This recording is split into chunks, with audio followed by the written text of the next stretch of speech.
Hello all. Welcome to part B discussion of paper 2 political science. I had already done part A discussion wherein I thought of doing the entire video in two in a single go, but when I actually did the video I realized that it became a video of 4 hours. So I've divided it into two parts. Part A I've already done. In this video I'll be discussing all the questions of part B, and at the end of the video I've given you observations on the paper overall as to how it has changed, what are the dynamics which is UPSC is following, and after that I've given you strategy related inputs regarding how you should be changing your preparation according to the trends which are changing, which have trends which and the patterns which are occurring in political science. Watch all the papers together, and if you have not watched paper 1 discussion, I've also uploaded that. Do watch it. When you watch all the videos together, you'll get a holistic understanding of how actually political science or optionals in general are undergoing a massive transformation, and depending on these transformation you have to tune your preparation as well. Now let's start the discussion of the first part B. Now we are moving to part B, that is the practical aspects. Under this, first 10 markers, examine the first question is examine the role of parliamentary diplomacy in Indian foreign policy. Now under this, placing it in the syllabus, it is again Indian foreign policy. There is a specific question called determinants, a specific topic called determinants and institutions. So when I say determinant institutions, it is asking about parliament as an institution. So under that there is one topic called how does parliament play a role. This is a very unconventional question, and this I told you one trend has been emerging. 10 marks of questions are being made difficult because it is here they can corner you, precisely because in other questions there are options. You can make it, you have a choice, you can make a choice. Now here in parliamentary democracy, this is there in Lakshmikant, but it is not directly mentioned. For example, you might have studied that speaker is the head of president of Inter-Parliamentary Union. So Inter-Parliamentary Union is nothing but parliamentary democracy, parliamentary diplomacy. So parliamentary diplomacy means what? Diplomacy conducted by the parliament. As simple as that. The word itself says. So diplomacy is usually a prerogative of the executive. The executive does diplomatic, constitutionally it is given, but parliament also has a role to play. So conceptually it is existing everywhere. In India also it exists. So in which there are two forms of it. The first form, so first we give the definition, then give the constitutional basis for it. What is the constitutional basis? First talk about how executive is given the basis. President is the nodal authority for Indian foreign policy, and under which executive plays a role, but parliament also has a role. So then after that, part 2 talk about the mechanisms. What are the mechanisms? Either an individual MP can play a role in foreign policy, or collectively parliament can play a role. What do the individual MPs do for playing a role in parliamentary diplomacy? First is individual MPs can propose newer ideas regarding foreign policies in the parliament itself. For example, Mr. Tharoor is interested in foreign policy heavily. So he was the first person to talk about or bring an asylum bill. So asylum bill is nothing but impacting foreign policies. That is one thing. Second thing is foreign policy. Through this, what happens? Individual MPs are exhibiting or exercising control over the executive in the matter of foreign affairs. That is one thing. Second thing is collectively also Parliament acts as a foreign policy institutions. In India, there are two kinds of mechanisms called Inter-Parliamentary Union and Commonwealth Parliamentary Association. What are these institutional arrangements? Parliaments of different countries, they meet at this union, they meet in these associations, give certain factual details.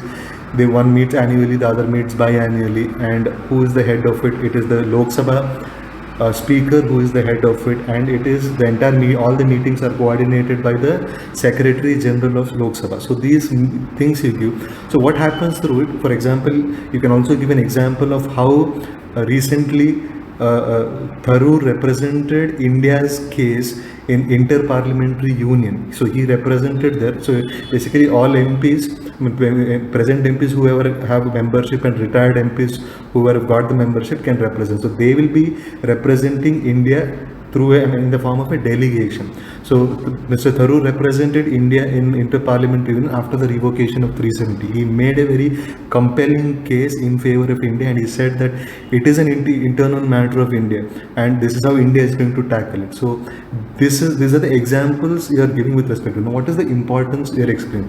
What first importance is, When you have parliament involved in foreign policy making, what it will lead to? It will exercise the control on the executive. Executive usually is known for its hawkish policies, more of security ideas, etc. focus on. So parliament will help in moderating the capricious actions of the executive. That is one importance of it. Second is, in executive the representation is lesser. It is usually the government which is represented, but in parliament the representation is huge. There are different constituency members who are represented. Regional issues may come up. Plurality is maintained in foreign policies, and more importantly, regional issues of regional issues can be brought up. For example, Tamilian issue, ethnic issue in foreign policy can be brought up. So this is the importance of parliamentary. But there are also limitations. That is what you're writing in the conclusion. What is the limitation? The limitation is sometimes first limitation is parliamentary foreign policy making is a limited idea. Exercise of control is not explicit, is not very huge, but it's not very massive in nature. Some control can be exercised here and there, but not complete control. And also what you have to speak about is sometimes parliamentary democracy is out of touch with the reality. They are more idealist and more dovish in nature. So compromise in terms of security may also happen. Now coming to the observations, I've already told you the observations. It's an unconventional 10-mark question.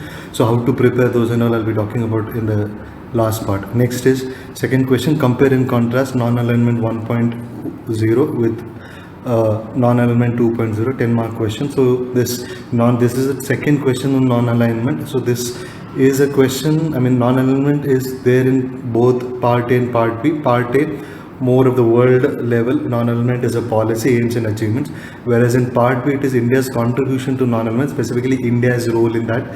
So it is Indian specific. Now when it is being asked, so they have asked you both the similarities and the differences. In the introduction, give an introduction which is part 1, where you talk about give a holistic idea of NAM 1 and NAM 2. When I say holistic idea is what? NAM 1 was a response to Cold War and it was established in 1961. NAM 2 is a response to the end of Cold War, which emerged after the collapse of USSR in 1991. This is the introduction you are giving. So emerging from different historical circumstances, naturally there are to be certain differences and a certain kind of continuity. This is the introduction which is holistic in nature, is what and after that talk about one principle of non-alignment movement. What exactly does it mean? Meaning of non-alignment you have to write, because some theory aspect you have to put. So talk about non-alignment as it's not neutrality, it is active involvement in the world affairs, wherein you are not participating in the war politics. You are actively promoting peace, no alliance politics. So after this, part 2 talk about the differences between the two. What is the difference? The first thing is the time period is the difference. One is 1961, after the decolonized countries came together for their own independent identity. Part 2, that is 2.0, is after 1990s, after the collapse of USSR. That entire condition you have to give. Originator is who? Originator in the first one was the developing countries. So particularly in this was Egypt, India and Indonesia were the leading countries. In 1990s, that is the second one, originator was, the concept was actually proposed by the civil society. It was when US started questioning the role of NAM in the post-Cold War era. That is when civil society said that there should be a restructured version of NAM dealing with newer issues. So what are the aims? There it was Cold War. Here there are different aims. Aims referred to of NAM 2 are what? All the new issues which are emerging, that is environmental issues, gender issues, nuclear proliferation, democracy, human rights, and all topical issues. Topical issues is issues which are relevant at that particular point in time. For example, now Syrian crisis, Syrian refugees, Palestinian crisis. So any kind of such crisis, those will be taken up. It will be the voice of the developing countries. And when you talk about the contextual aspect, there is one more aim related to the contextual aspect. There it was purely Cold War politics. Any issue now which emerges out of US hegemony will be the priority of NAM 2.0. For example, US hegemony in UN, US hegemony in Bretton Woods institutions. So these will be the new planks or platforms wherein NAM will be working. That is Bretton Woods reforms and UN reforms. Old issues and new issues we have dealt in detail. That is more of the war politics, nuclear race, nuke race, arms race have to be curbed. Here there are new issues, emerging issues, which I have discussed. So these are the differences between the two. But you also have to say that despite NAM being the changing its version, it is still a continuity. There are the ideological moorings remain the same. The ideological mooring is what? Let us move beyond war politics. Let us move beyond fighting. Let us cooperate in different sectors. So earlier it is more of a regional, now it is just becoming global. So it will be a huge global movement wherein new issues will be promoted. Environment, etc., they require global development. But continuity is this, there are continuities, ideological moorings still remain the same. Topical issues which were existing earlier, they will still remain the same in case any new issue comes up, that will. So one more continuity is, it shall remain the voice of the developing countries.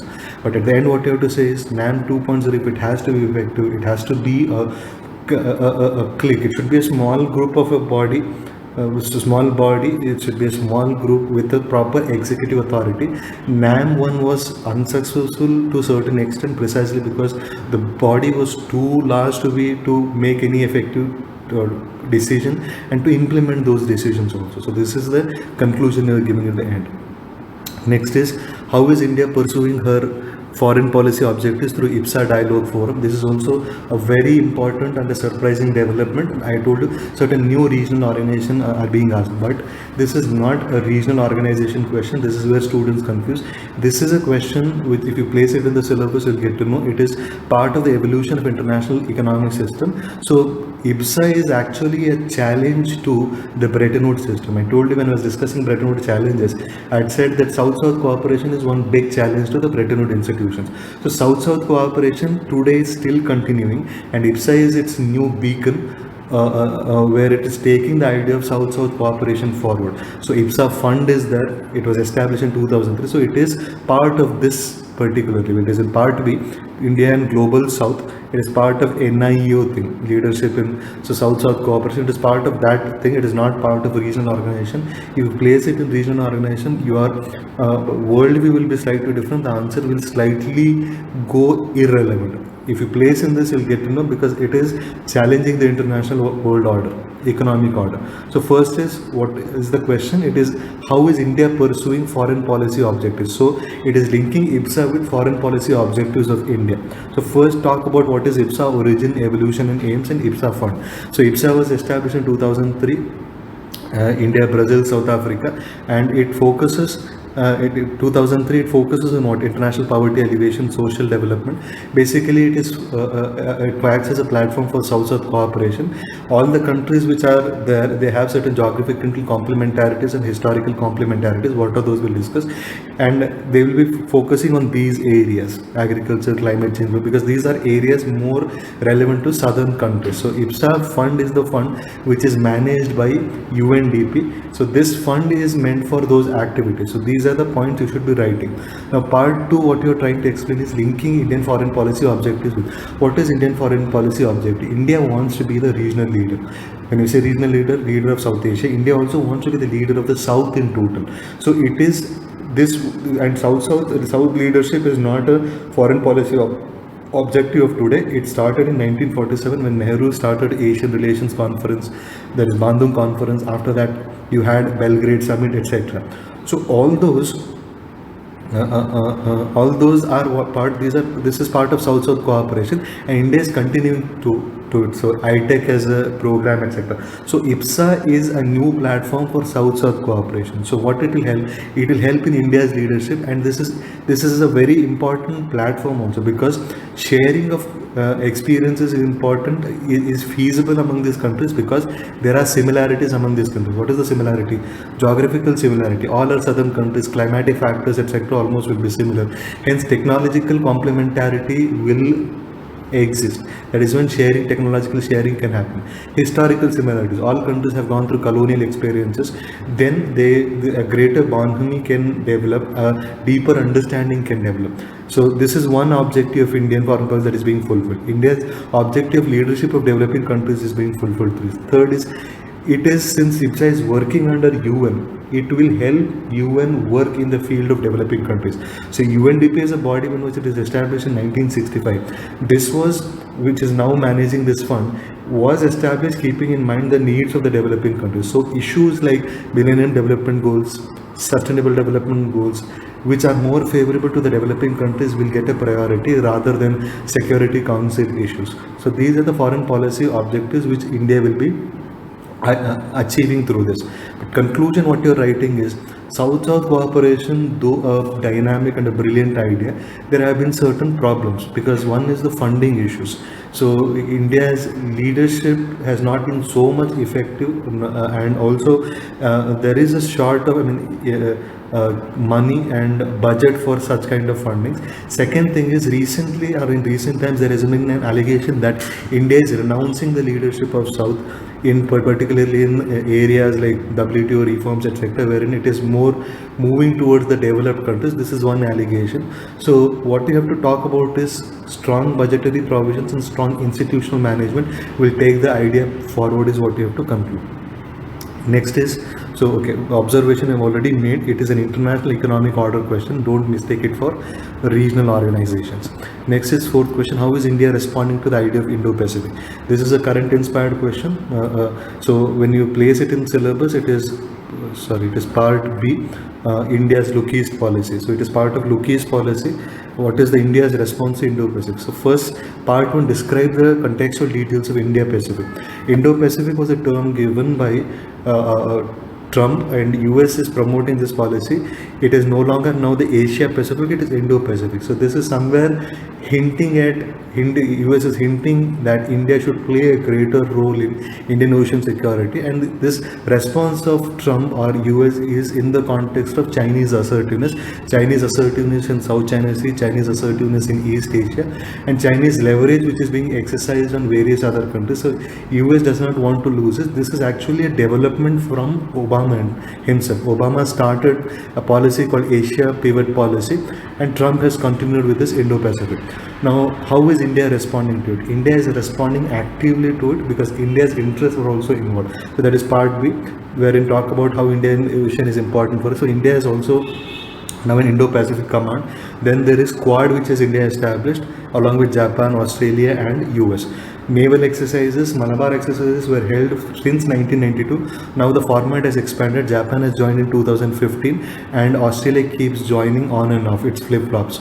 Next is, there is a 2+2 format with all the countries now, Japan, US and also Australia, wherein foreign ministers and defense ministers cooperate.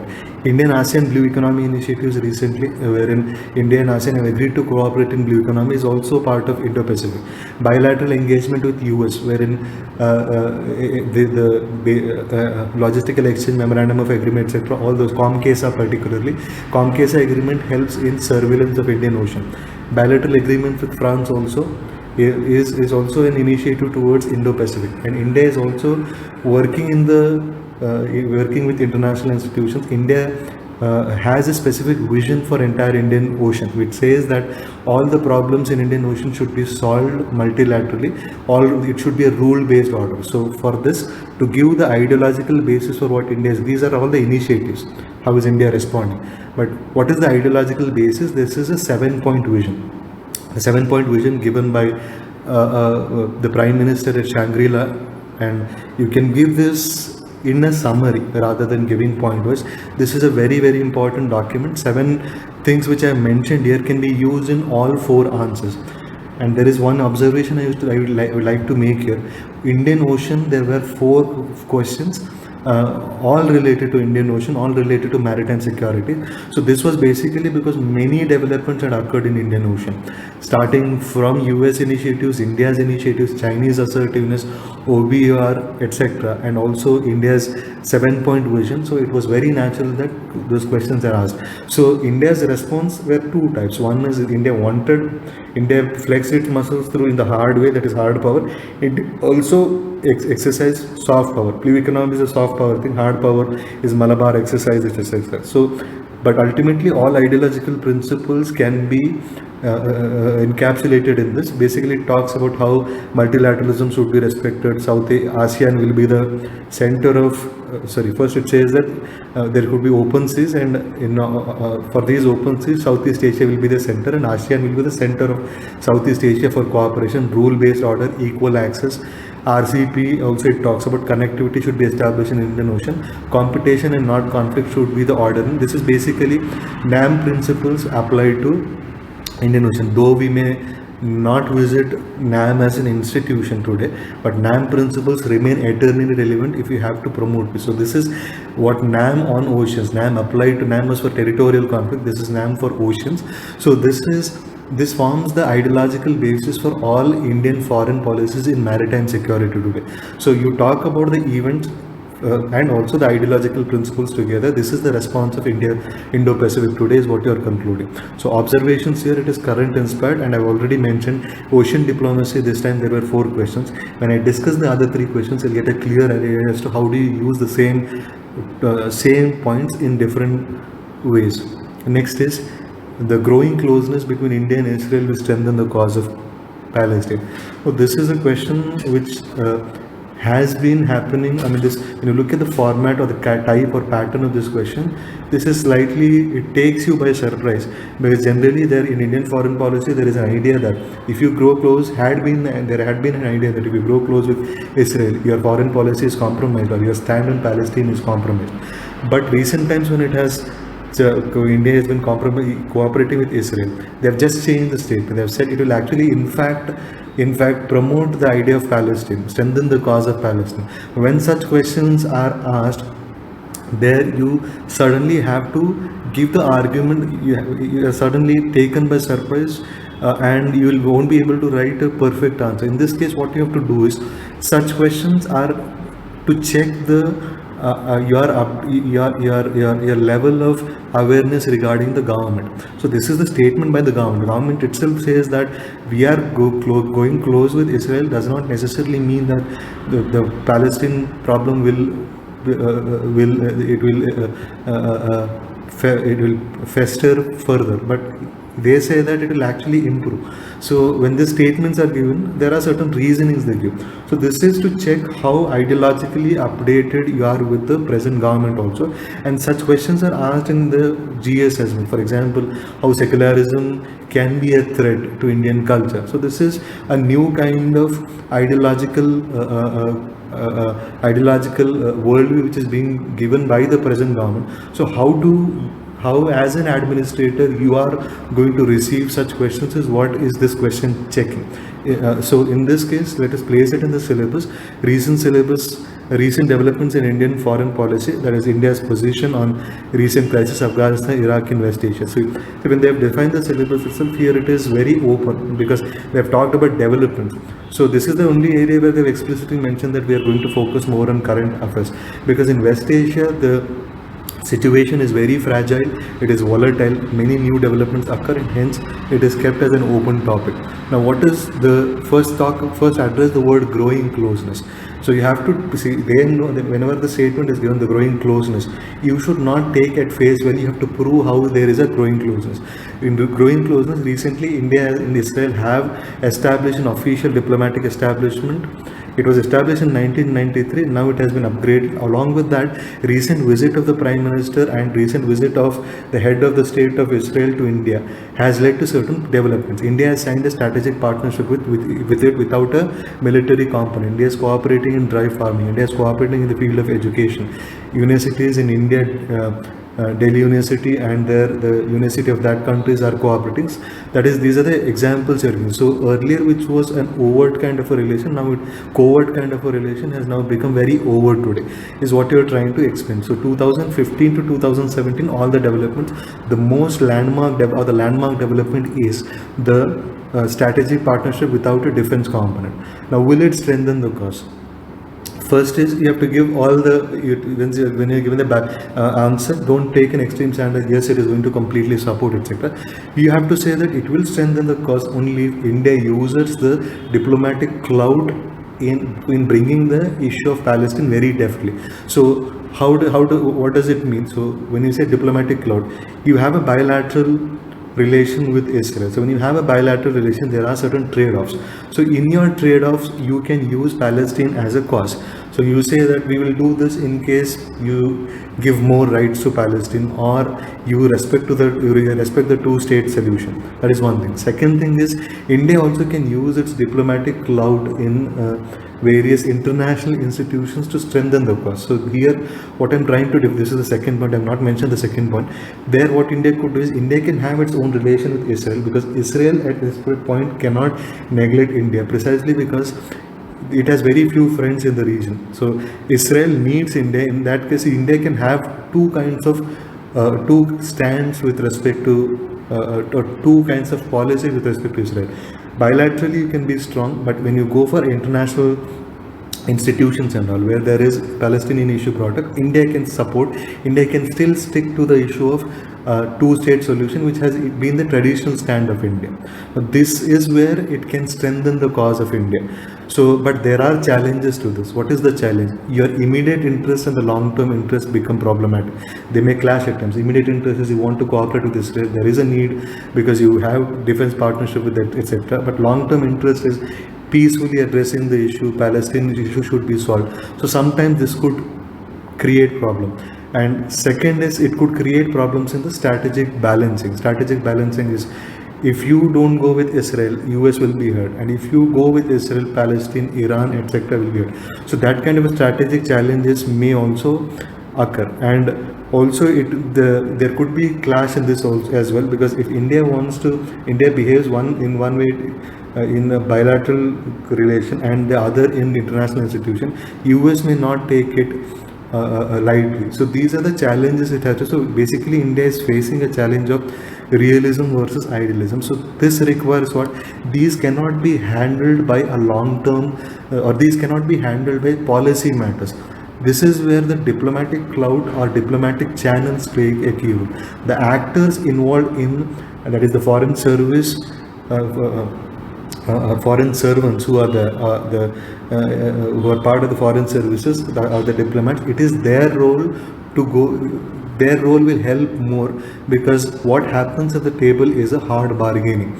So in that hard bargaining, what you give and what you take is a matter of deft balancing. So how you balance is what the actors. So here, decision making of those actors plays a key role. Decision making as a model plays a key role, and here what you have to balance is realist and idealist interests of it. The idealist interest is the two-state solution. Realist interest is immediate relations with Israel is also important. Next is describe. So main questions now, 20 markers and all. Describe briefly China's One Belt One Road initiative and analyze India's major concerns. So this is again a maritime question, Indian Oceans. So here, ocean security or ocean diplomacy has not been explicitly mentioned. You can count it as part of Indian foreign policy only. And I've told you there were 4 questions this time. This is the second question. So you can either count this as Indian foreign policy, or you can count it under Indian global power centers of power, China. And it was an expected question also. OBR has been in news for long. It was not asked in Paulson's any time. So what it is asking, briefly describe it. So you have to be very precise with respect to the description part. So part 1, talk about OBR, origin, components and reasons. So when you say OBR, One Belt One Road Initiative, also called Belt and Road Initiative, so it is a revival of Silk Road, the Silk Road which existed, which forms a fundamental, or which forms an important aspect of Chinese history. So today's OBR is an infrastructural project. What it consists of various components. Talk about the components. So components, what are the components? You have all kinds of infrastructural developments, infrastructure linkages. One is railways, roadways, airways, pipelines, and also digital connectivity. It originated, the idea was proposed long back by Xi Jinping, but it was also expected that it was to be launched in 2012-13, but it was advanced because there was the financial crisis in 2008, and it affected the developed countries. So China took it as an opportune movement that since the developed countries are no longer developed, they will be in the vulnerable position to accept their agreements, and that is what happened also. G7 countries, Italy is the first country today is accepting, and it is also expected in future that Europe, Britain may also be part of it, because it needs bilateral engagements today. And keeping these developments in mind, it was launched very early on. What are its regions which it's connecting? It is connecting West Asia, it is connecting North Africa and Africa, it is connecting China with the European regions, East European regions, Russia, Southeast Asia, and also South Asia. So these are the major components. Talk about the components. And talk about the Indian component also. In South Asia, there is a specific corridor which it needs a CPEC. Now, what are the India's concerns with respect to it? India's concerns is, first, the specific concern, talk about it, CPEC, China-Pakistan Economic Corridor. In this, the concern is what? It is moving through the POK region. So there are problems with respect to sovereignty, there are problems with respect to security. Chinese and Pakistan troops will be there, problems of extremism. So those points you can talk about. And India has also expressed its concern with respect to OBR in terms of its encircling India. So China is also having naval bases, Hambantota Port, you have Djibouti, you have Cocoa Island in Myanmar. So all these have places which are being where China is establishing, it is creating a kind of encirclement. So there is a theory called string of pearls, where through which China is trying to encircle and contain Indian Ocean and also divide South Asia. So this is one more concern. Division in South Asia, that is certain countries like Myanmar, Sri Lanka, Nepal, these are being attracted by OBR and division is being created. South Asia is no longer that united front. SAARC is becoming dysfunctional. This is another problem. Particularly Pakistan is also moving away, and entire regional collaboration is in a limbo. Next is hegemonic assertions and not globalization. This is another concern of India. When you look at the OBR project, many have valorized, or China has valorized it as globalization 4, but in fact it is not globalization, because it is Chinese form of globalization. It is China which is doing the agreements. It is China which is doing the agreements on its own terms. There are questions of debt traps. There are also China is trying to. It is not for the plurilateral globalization. It's not under the mandate of UN.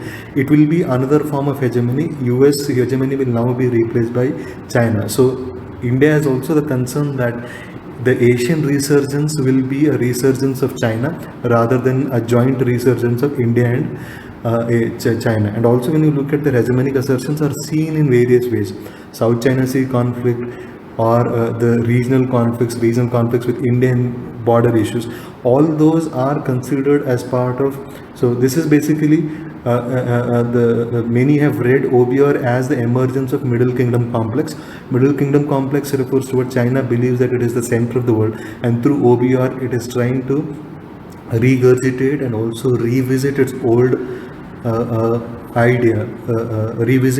idea of Middle Kingdom complex. So these are the India's concerns. Now, what has been India doing? Responses you have to talk about. India's response has been hard and soft. So whatever I've discussed there in terms of Shangri-La dialogue, etc., those only we are writing, but in a more ordered format. First is India's policy responses. India's policy responses have been many. Project Sagar, Project Spice Route, Project Mosam are the policy responses. Project Spice Route is more Kerala state initiative. So these are the initiatives. There are many initiatives which India is taking bilaterally. So India is cooperating with Indian Ocean countries. For example, it is cooperating with Maldives, Mauritius, Seychelles, Assumption Island, Agalela Islands. There are certain challenges also. Recently, agreements have been renounced. India is cooperating with US COMCASA agreement. India is cooperating with France, that is the LEMO agreement, that is logistical exchange agreement, to use Djibouti and to use La Reunion Island.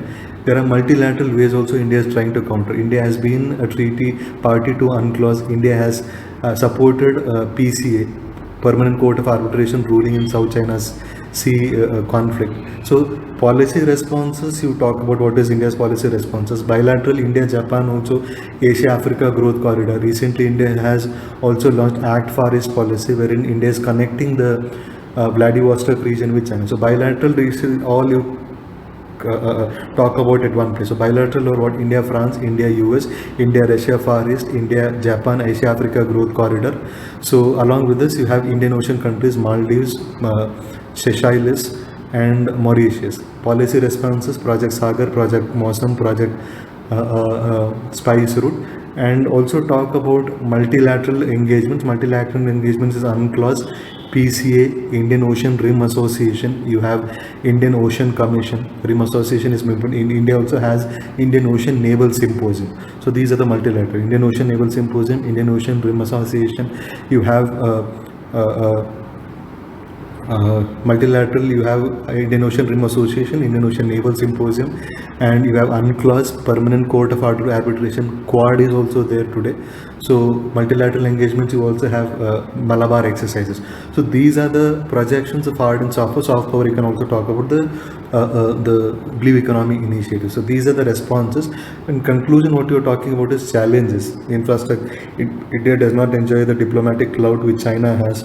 Economic power, it is not so strong. So such correct limitations you can talk about. In corrections at the end, what you could talk about is India can try bargaining with China, and India could be a leader in terms of digital connectivity because it is strong in software. So somewhere a compromise or a hard bargaining with China could be made if they leave on CPEC. If they renounce CPEC, then India could go for digital connectivity is what you can talk about. So observations on this question: bilateral and Indian foreign policy questions has been mixed here. Ocean security plus China. Now here, how do you score more marks? The level of detailing which I have given with description, what are the components, regions, India's responses, every detail I have given, that will fetch you a lot of marks. If you write very general answers, slightly you'll get marks, but not if you want above 300. This is what you have to write. And more importantly, in questions related to IR practice, if you have to fetch more marks and make your presentation attractive, please draw maps. And someone who is good in drawing diagrams, it is an added advantage for them, because when you give the entire OBR in a diagrammatic representation where it is connecting, etc. and all, this will be a beautiful presentation of the entire answer. And also code statements. So when you're talking about OBR, if there is some government official who has given a statement about OBR, he thinks it's a major threat. China is a major threat than Pakistan. OBR is a major threat than Pakistan. Such statement should be given, because this shows that you are a person who follows government keenly, and also governmental statements give a legitimacy to your arguments as well. So if you're saying how India should not join it, and then you're saying India should not join it because government says so and so with a quote, that will give a lot of legitimacy to your answer, and that is how you fetch more marks. Next is India-China relations again. Now this is also a surprising development. This is I'll make an observation at the end. So this is a very particular question about Brahmaputra River. What are the current issues in Brahmaputra River water sharing between India and China? So what is the issue? It is asking. So this is again the same topic, syllabus, India and the global centers of power. So it is asking about the current issues. First you have to talk about what is the issue about in total. So first talk about Brahmaputra River, give certain geographical details. Both Brahmaputra and Ganga, just for your overall understanding of water issues between India and China, they have their origin glaciers in China. Hence China is an upper riparian region, upstream riparian region, hence it is an advantageous position. Okay, now what is the problem today? The problem today is about Chinese proposal of a transfer of water from the southern China to northern China. Why it is doing that, we'll discuss. And when it is transferring, it will affect the downstream regions, and also this is one thing. So dam projects of China's dam building project, this is one issue. Second is there is a trust deficit between the two countries, because the political systems are different. India is democratic country, China is opaque, it is communist country, it does not leave information out. As a result, details regarding this hydropower project is also not very clear. Hence this has created a trust deficit, particularly between India and China, and also China and Bangladesh as well. Bangladesh. And recent times, what has the issue happened? Recently, what it has done is India had clinched an agreement in China on Brahmaputra water sharing, information sharing. So what has happened in the information sharing agreement? It says that China is going to charge India. India has to pay a certain amount of money, and then it will share the information. But India has been paying money, but what has happened recent times? It has shared information with Bangladesh. It has not shared information with China.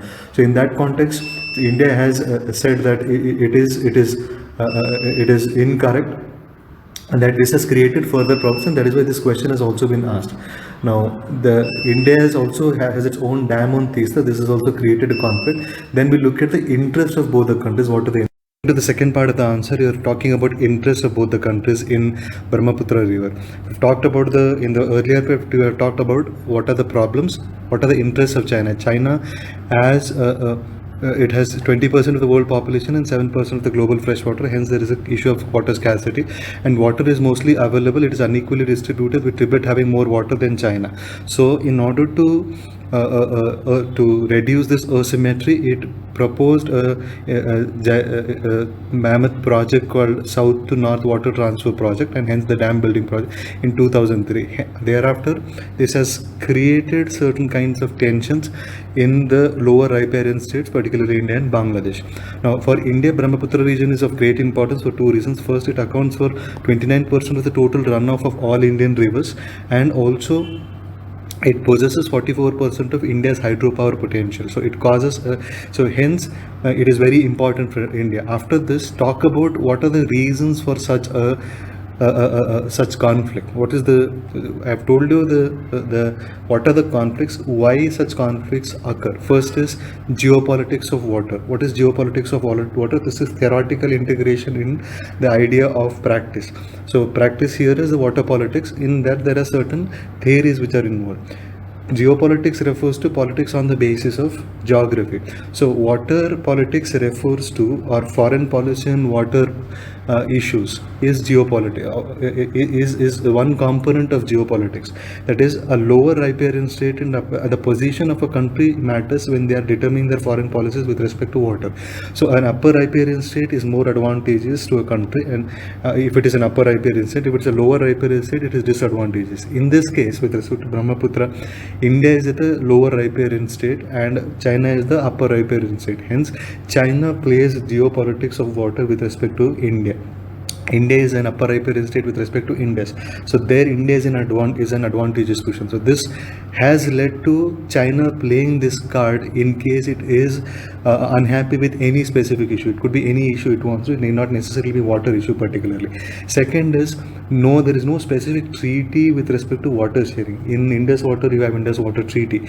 But with Brahmaputra river, there is no treaty. Hence, India is at the mercy of China. China, being the upper riparian state, is controlling, and it calls all the cards. That is why there is no institutional mechanism. As a result, it has created a problem.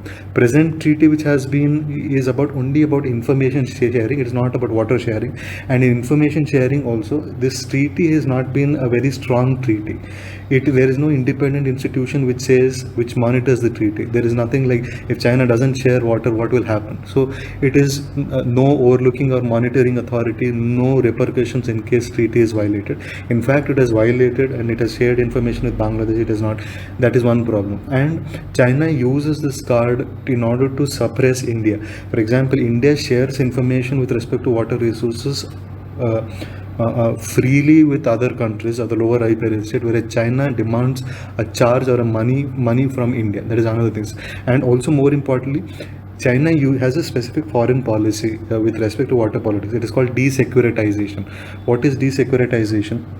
Water issue is a security issue, water security, but it desecuritizes water issue. What it does, in case it is unhappy with OBR, India stand with OBR, India stand with Doklam, India stand with Nepal, India stand with any particular issue which China is interested in, and India's stand is not favorable towards China. What China does is it plays this card. So it is called desecuritization. This is an official foreign policy. I'm not officially from the point of China. Foreign analysts have given it a name called desecuritization. Next is, it uses it as a joker card to bargain with India. So water conflicts and border conflicts in India, with respect to India, are used. China is in no mood to solve it, because in case any issue comes up where India plays its card, suppose India picks up the issue of Tibet, suppose India picks up the issue of Taiwan, in that case it uses these issues as a card against it. So what I'm trying to say is the festering problem of water politics between China and India is an artificially created one. Maybe certain environmental factors may have added to the problem of water security, but the problem is less of water and more of other factors which are combined with water politics. So conclusion is what, see, a country like China, which is humongous, which is hugely powerful, can only be tamed by idealistic foreign policies. When I say idealistic foreign policies, idealistic backed by pragmatism. Idealistic foreign policy is what? You have an international agreement, you have an agreement with a clinch an agreement or bargain an agreement with China, and create an independent institutional mechanism wherein water sharing is duly respected. So it should not, so it is basically creating an institutional power to extract the authority from the government and put it in from China and put it in some independent authority. This is how some fair solution can be brought to this particular issue. Otherwise, India being a riparian state, lower riparian state, can do very less individually. It has to be done through a multilateral institution involving Bangladesh as well. So in this, what matters to you is what matters you should be writing in order to get more marks. First is the question is particularly talking about what is the issue. So you have to talk about the issue, you have to link certain theoretical aspect. There is where you'll get more marks, and more importantly, make it present it better through drawing a map. The entire drainage system of Brahmaputra, if you draw, it will be an embellishment to your answer. It will actually catch the eye of the examiner. If I am an evaluator and if I see two answer copies wherein one has a plain answer in prosaic form, the other person has made a good mixture of the prosaic and the visual representation, in that case I'll be but this is more attractive and this will fetch more marks. So use visual representations wherever possible, particularly map things, and diagrammatic flowcharts etc. also can be used in your theory answers. This I'll be talking about at the end. Next is analyze the recent trends in India's role in UN peacekeeping operations. This is again UN question. There are three questions which have been asked with respect to UN funding, ICJ, and this one. And UN peacekeeping is a specific provision and a specific topic in your syllabus, and it has directly picked the syllabus and asked. So, but it is asking very specific recent trends. So generally, recent trends refers to post 1990s scenario, wherein after Cold War, what was the role of developing countries, particularly India. Now, in this, what you have to talk about is, it is talking about trends. So in part 1, talk about the highlights of India's peacekeeping forces. So India has been the largest troop contributor to UN mission since inception, that is since the establishment of UN peacekeeping force after the establishment of UN in 1945. So far India has participated in 49 peacekeeping missions, contributing about these many troops, and India is the second largest troop contributor and actively today. So out of 16 active missions, India is participating in 10.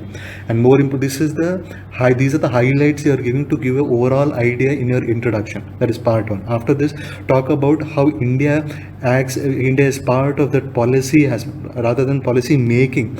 India is also part of that funding and institutional aspects of peacekeeping. There is an organization called Organizational Committee of Peace Building Commission. This was established by the Secretary General Kofi Annan when he gave the report in 2005 in Larger Freedom is the name of the report, after which the Peace Building Commission was established. India is one of the members, 31 members are there. India contributes to Peace Building Fund, hence it plays a key role in this. So it is involved in funding, it is involved in troop contribution, it is also involved in training. So every peacekeeping force which is sent is trained in India. There is a separate center for it. Now these are the points, important points you are giving. After that, in part 2, you are talking about the trends. Now in trends are nothing but the peacekeeping phases which are there in UN and how India has adjusted to those trends. So here talk about some theoretical aspect and policy aspects of UN. Peacekeeping mission or peacekeeping is an idea which is which is given in UN Charter Article 51, wherein it talks about international peace and security, and hence there is a pillar called, there is a mechanism called, or there is an idea called responsibility to protect. So if you look at the peacekeeping phases has evolved over a period of time under UN. First there was classical peacekeeping, then there was peace enforcement and peace building. Second and third are post 1990s phenomenon. This is 1990s phenomenon, the pre 1990s. So pre and post. So in classical peacekeeping there are two types under any agent like US, and classical peacekeeping under UN directly. So these are the two types under classical peacekeeping. This was prior to 1990s. Post 1990s, the idea has evolved peace enforcement and peace building. So India's evolving trend, how do you analyze? India has been a promoter in both the phases.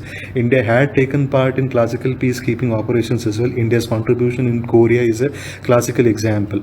And India has also been actively participating post 1990s. What are the reasons for it? This is a new trend.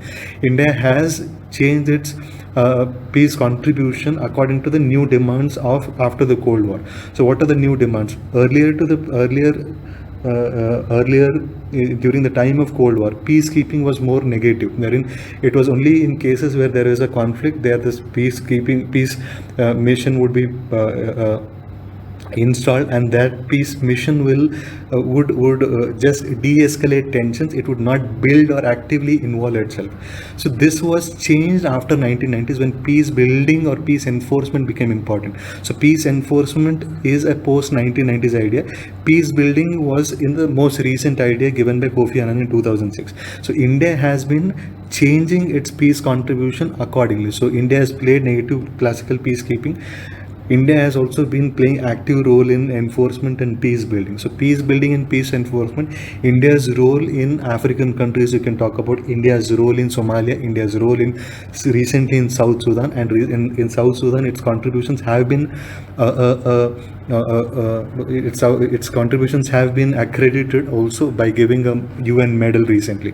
And also you have to talk, this is the trend which has been changing. Also one more trend is, I've told pre-Cold War and post-Cold War there was a slight change. More important change was security was no longer military security only. It was security of economy, poverty-related security issues, hunger-related security issues. So Security Council objectives and ECOSOC Council's objectives were coming together at a particular point. They had to collaborate. So that is why Peace Building Commission was established. This Peace Building Commission was established in 2006, and this collaborates or coordinates between ECOSOC and Security Council. So India being member of this, India also has been playing an active role in promoting not only the negative peacekeeping but also actively promoting the long-term peace solutions for those countries by involving in devising solutions for hunger, poverty, etc. So this is the changing trend you are analyzing. But despite huge contributions or massive contributions by India, there are certain problems. So what is India's stand with respect to the trends which are going? India says that India is involved heavily or massively in contributing troops to them, but India has no role in decision making. So where a peacekeeping mission has to be installed, that is the decision taken by Security Council. And also there is a Department of Policy Evaluation and Training under UN Secretary. These are the bodies which play a key role. India has no role in it. So India is like is not the master, that it is just acting as a servant on the orders of a master. So India has expressed its concerns recently in an UN General Assembly meet, wherein it said that India wants a position in decision making. Second is India has recently also in UN Colonel, that is Sandeep Kapoor, has at a UN General Assembly meet has expressed concerns about from the part of India. It says that policy documents prepared by this body is not consensus based. So all the countries who are involved in contribution to peace enforcement, their inputs are not taken before making any decision. Hence they should be involved in decision making and consensus based. And also it says that India and also he also expressed one more concern concern. He said that financial cuts are being made for the troops which are being sent. So when you send that, the advantage which you get is the troop salaries are paid by the UN. But recently what has happened is financial cuts are being made and the security of the troops are being compromised. So there is a lot of casualties happening. So India said that financial cuts should not happen. So India's position with respect to the trends is that India will actively promote it. India will be part of all these trends, but with its own, if all these priorities, if all these concerns are addressed. So this is the conclusion part you are writing. Okay. Next is seventh question. First, under that, examine the significance of maritime security in India's foreign policy. This is the third question in Indian ocean security, maritime security related to Indian Ocean. So where can you place it in the syllabus? Indian foreign policy and recent developments in Indian foreign policy. So we can link with both. So since it's a 20-marker question, it has to be a detailed answer. So first is first talk about what exactly is the words it is using. It is the increasing significance, how maritime security is becoming an important component of Indian foreign policy. So first is part 1, talk about Indian ocean security and maritime security. So generally it is talking about maritime security there. Say that in the very outset, maritime security for India is nothing but Indian ocean security, because Indian coastline is 7,500 kilometers, it makes it important that Indian Ocean is secure. And also in recent times, the Asia Pacific renaming it to Indo-Pacific shows the centrality of India in the region. So with this, you are coming to the point or making a point that it is Indian Ocean which matters. So part 2, talk about importance of Indian Ocean. So in Indian Ocean importance, what are you talking about? First is Indian coast. It is a coastline, 7,500 kilometers. More importantly, there is a large population which resides in the coastal areas. Estuaries are the highest populated regions. And more importantly, importance of Indian Ocean in terms of trade. 80% of the trade occurs, and 60% of India's trade occurs, and also around 80% of India's oil is imported through. So this is the importance of Indian Ocean. And more importantly, sea lanes of communication. This is a technical term in maritime security. These have to be open and free to everybody, so that proper navigation is possible. So these are the importance of Indian Ocean. Give very precise importance of Indian. Now importance also, the region also becomes important due to many security challenges. Now we are coming to the increasing security challenges. Now in security challenges, talk about the intervention history. Don't just talk about part 3. Don't just talk about China randomly, or give a logical order from where exactly does it. When you talk about security challenges in Indian Ocean, there are two kinds of security challenges. One is the non-state actors and the state actors. With respect to the non-state actors, what are the issues which we are going to handle? So since India's border is a coastal border, all kinds of issues with respect to internal security are inextricably linked with Indian Ocean security. So India has been facing a pertinent problem of piracy after the Somalia issue. India has been facing a problem of counterfeit currency, insurgency, drug trafficking. You can talk about Golden Crescent, you can talk about Golden Triangle. So these are the particularly Golden Triangle with respect to Indian Ocean, and also Golden Crescent to some extent as well. Now when you are talking about all this, you are looking at non-state actors as a challenge to Indian security in Indian Ocean. After this, you're talking about state actors, how nations are becoming a challenge. So here also you should not be focusing just on China. You should talk about the entire intervention history in Indian Ocean. Intervention in Indian Ocean is not a problem of today. Intervention in Indian Ocean has been a problem of ages. It started under colonialism only. Britain was the first country to intervene. After decolonization, Britain did not renounce all its areas in the region. Particularly, the friction point or the bone of contention was Diego Garcia. Diego Garcia is it is an atoll it's an island in Chagos Archipelago, which is still with UK even after Mauritius got independence. So it has allowed US naval base in Diego Garcia in Vietnam War. That was the first intervention after Britain. Next is France also got a naval base called La Réunion Island there. So that is the third intervention. The most recent intervention is China. China's intervention have discussed in detail when I was discussing OBR. Its intervention in Hambantota Port, intervention in Djibouti, Cocoa Island, etc. All those. So all these interventions have caused security challenges to India. So this is how you are explaining. Part 2 and part 3 are nothing but why Indian Ocean is important because of the security challenges and the trade interest which India has. Part 4 talk about how is India responding. I mean, when you are repeating the same thing which I have written there, where I had discussed India's response to OBR, right? Same things you have to write here. What is India's response for maritime security?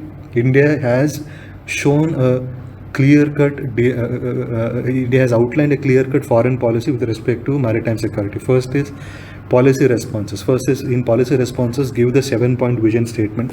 Thereafter, talk about Project Sagar, then talk about Project Mosam. Spice route is related to Kerala, you can leave it here. And next is you can talk about bilateral agreements I've discussed in detail, where you talk about France, US, Mauritius, Seychelles. You can talk about Japan, Asia, Africa Growth Corridor, etc. So these are the challenge. These are the responses of India, and also policy responses and bilateral. Multilateral I've discussed in detail. Indian Ocean Naval Symposium, Indian Ocean Rim Association. You have Quad, you have UNCLOS, you have PCA. So those are the same ideas you're talking about. So basically, you're summarizing India's response is a mix of both hard power and soft power, and there are bilateral, multilateral, and also international responses. Our international stand which India is taking on maritime security. This is what you're talking about. Next is, okay, also here you can make your answer better again through Indian Ocean sketch, which is India's coastline you can draw, through which your answer will visibly look better. Next is write a brief note on India's interest in West Asia. This question is also current related because many developments under foreign policy 2015 onwards, 14 onwards, after the new government, three things have happened. Security aspects have got a boost. Second is West Asia has got a boost. Ocean security has got a boost. So West Asian issue was very imminent. So basically how India was tackling Israel and other Arab countries is what it is asking. So write a brief note on India's interest in West Asia. So placing it in the syllabus, recent developments in India's foreign policy. So India's position, so what is the idea, what is the topics which have been mentioned? Afghanistan, Iraq and West Asia in general. I've discussed this in detail in an earlier thing as to how this area is volatile and also it keeps changing. Now, introduction to West Asia, you have to give about some policy initiatives in West Asia. India started Look West policy long back in 2005 under Manmohan Singh government. Thereafter, as a continuation to it, Riyadh Declaration was signed, which was signed in 2009, which forms the basis for your Look West policy. So West Asian, I also talk about, since it is about interest question, in the introduction itself we talk about West Asian interests, India's interests of West Asia are very complicated and complex in nature, because interests are not together as a whole. It depends on what kind of interest we have with a particular country. So interest with Israel may be antithetical or an anathema to the other countries. So this is the introduction you're reading. So interest in the region generally, first you have to talk about. Interest in the region is what oil interests are there. So most of the oil import happens from this region. Next is diaspora. Diaspora in terms of contributing to India, remittances, etc. And more importantly, this region is important from the sense being an extended neighborhood. Regional security is important as it is prone to extremism. Any kind of change, any kind of extremist events there will affect India's energy security, will affect India's diaspora. Also, it will have a domino effect and it will impact security in India's region or the terrorist activities in total. More importantly, West Asian security is also important for Afghanistan peace process. Any changes in West Asia or extremist tendencies in West Asia can impact Afghanistan peace process, where India has a huge stake. And more importantly, these areas are very important because unless India becomes a regional leader in Central Asia, South Asia and West Asia, India cannot aspire to become a global order. This is the larger interest of India in West Asia. What are the bilateral interests? India's interest with Iran. Iran separately have to discuss. India's interest with Iran are what? So I told you, interest generally you have to speak. Interest particularly with particular countries. Iran interest is what? Petrol, diaspora, and also Iran is a balancing country against, or it is used as a card against other Arab countries. It can be used against Israel, it can be used against US also. Arab world, generally India's policies with respect to Muslim community, remittances, etc., all those remain same, but Arab world is used as a balance against Iran, and Arab world is also used as a balance against Israel. In Arab world, there is India's interest is also for the long-term solution of Palestine. Next is Israel. With respect to Israel, what are the interests? India's defense, dry farming, technological solutions, and also India's relation with US gets strengthened with increasing relations with Israel. So what are the policies? These are the interests you have outlined. Now talk about, though there is no explicit mention about what is the policy response, etc., you have to write, because it's a 20 marker and 15 marker question, and you have to speak at length. If you see all the questions, no question is complicated. They've just asked, what are India's interests in West Asia? What is India's response to ocean security? It's not a statement based question. So in that case, the question seems easy, but you will write, if you are not writing what is India's response, challenges and all, it won't be a complete answer. You will be getting half the mark only, though question is not explicitly demanding it. Since it is a 15 or 20 marker question, you have to explain it in detail. In case it is a 10 marker question, you need not have talked about what is India's response, etc. So India's response in recent times, I've told you, for India's response started in Look West policy 2005, after that Riyadh.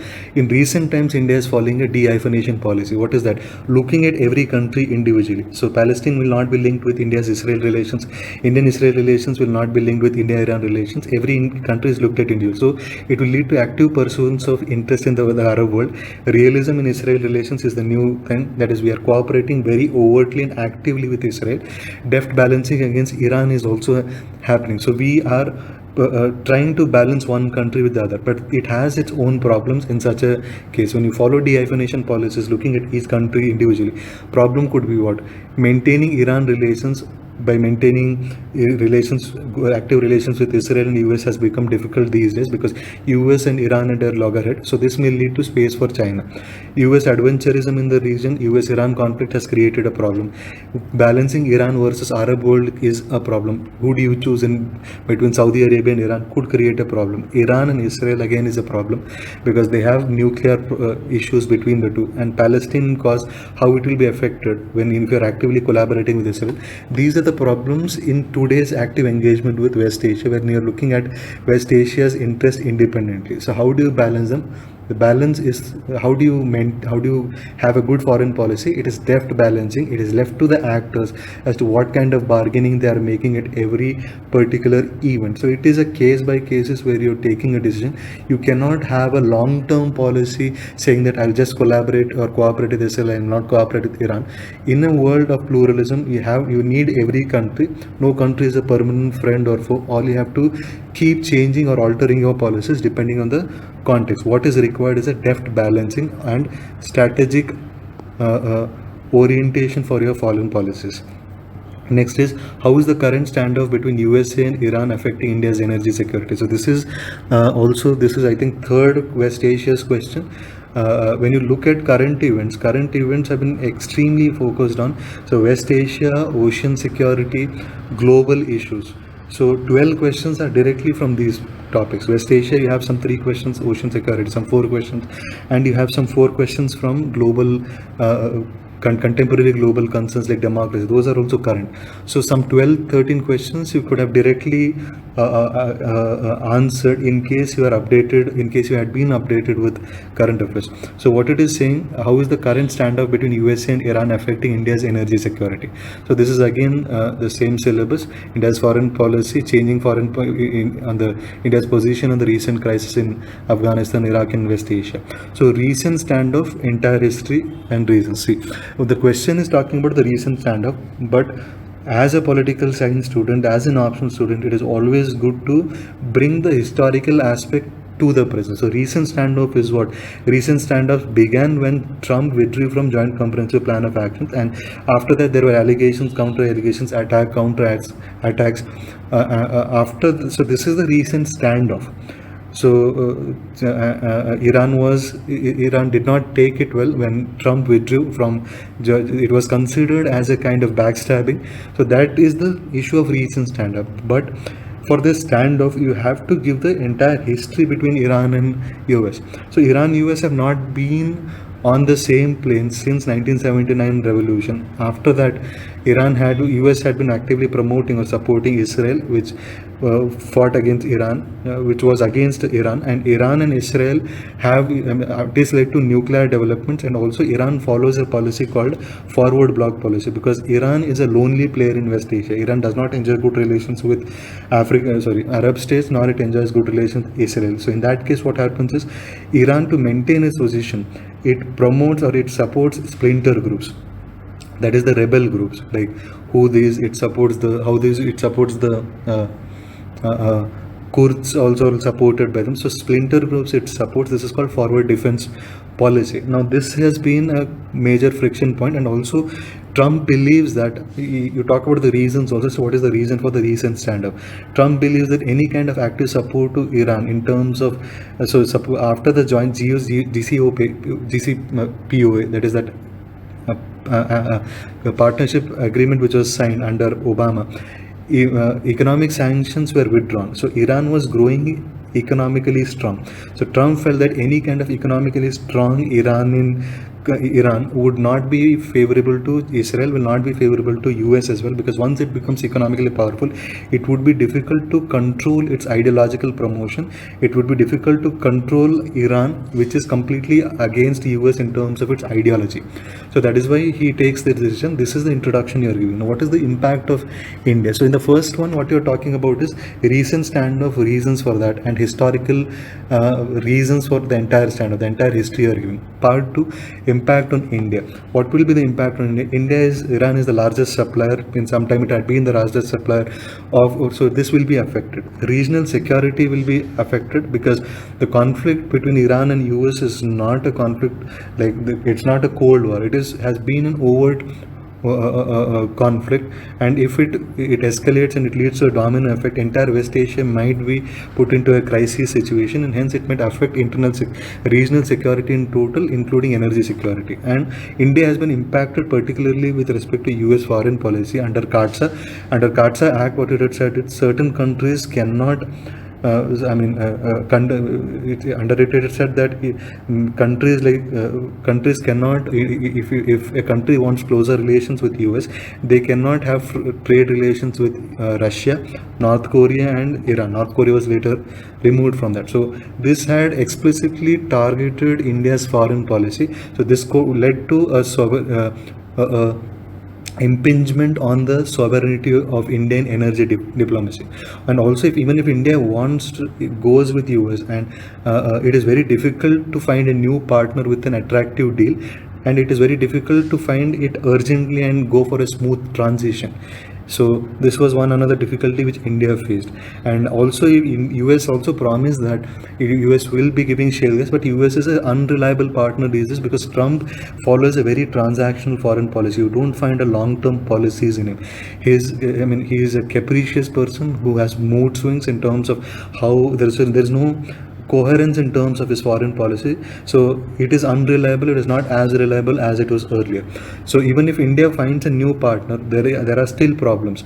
It may impact other areas of relations, because if India does not cooperate with Iran, China will take that place. It will set a bad precedent for India, because it is a direct compromise of India's sovereignty in foreign policy. So these are the problems which India's US-Iran standoff created for India. So what could be the solutions for India? What could India do? First is, India should have a diverse basket for import in terms of energy security. So when you have a diverse basket, not just relying on energy, oil, also talk about many renewable energy options, trade with different countries, also explore new forms, indigenous sources of India, explore newer forms like nuclear agreements, develop core strengths of India in renewables locally also. So your foreign policy and local policy should be strong enough so that energy basket of India becomes diverse, and excessive dependence on any one specific country should be avoided, because this we have already faced during 1991 crisis, when we were excessively dependent on USSR. Next is, okay, so the observations I've already made, it is a current inspired question. Next is, evaluate India's vision of a new world order. Now, this is also a surprising development for me.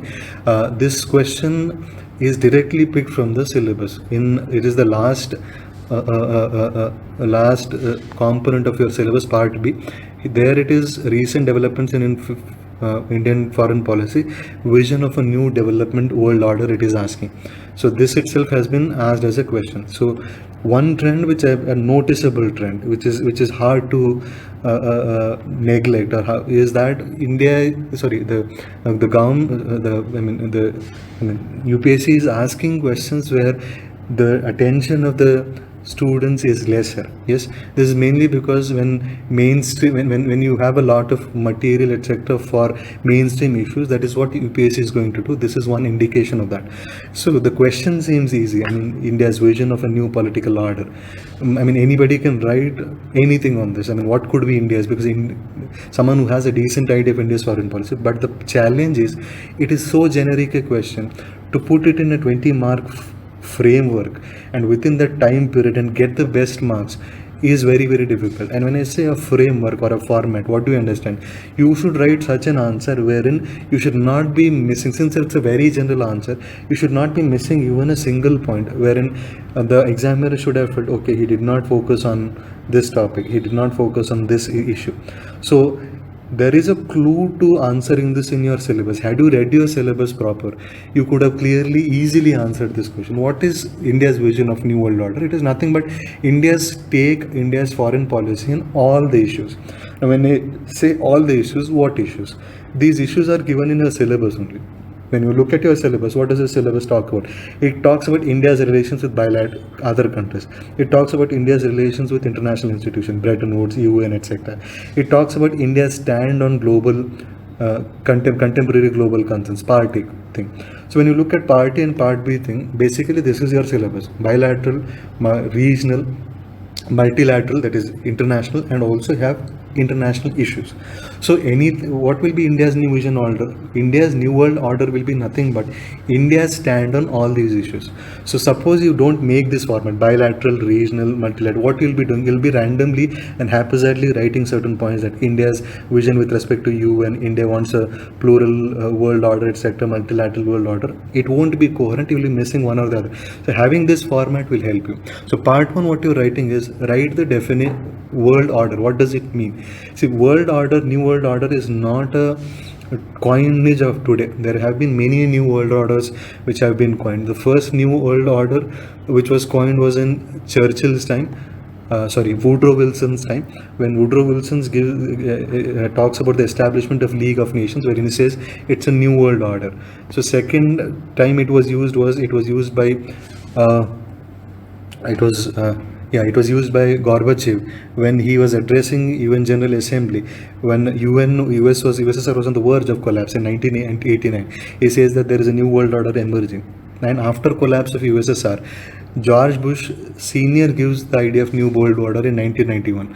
After 2001, George Bush Jr. also gives the idea of new world order when he talks about the global war on terror. So give some basic idea of what new world order as an idea which has come up time and again. The first new world order launched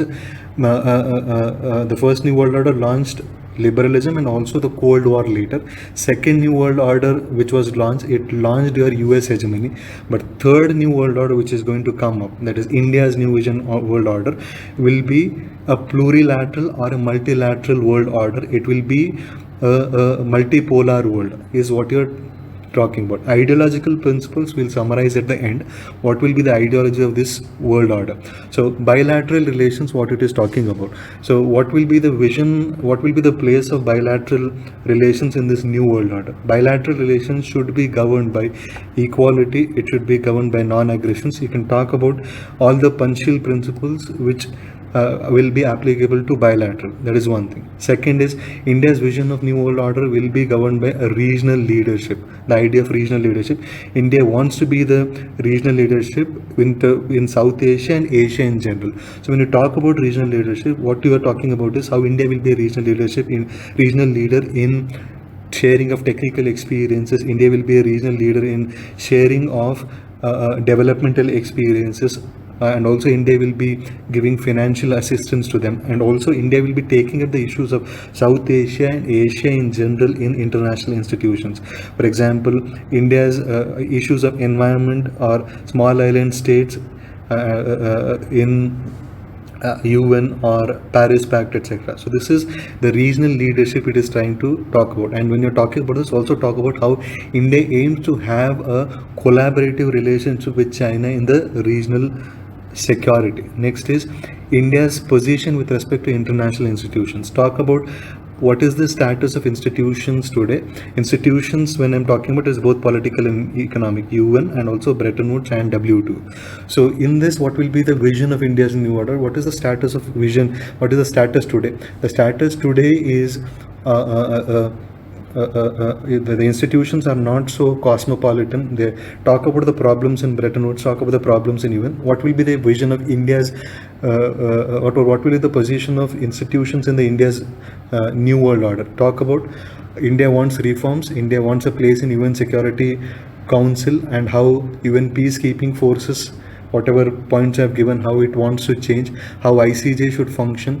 So those points are giving. Bretton Woods also have discussed what are the Bretton Woods reforms, quota reforms, etc. This will be the vision of India. And with respect to new issues, what is the stance of India? What are new issues? Environment, human rights, democracy, and also you have nuclear proliferation, etc. So here, what will be the position of India?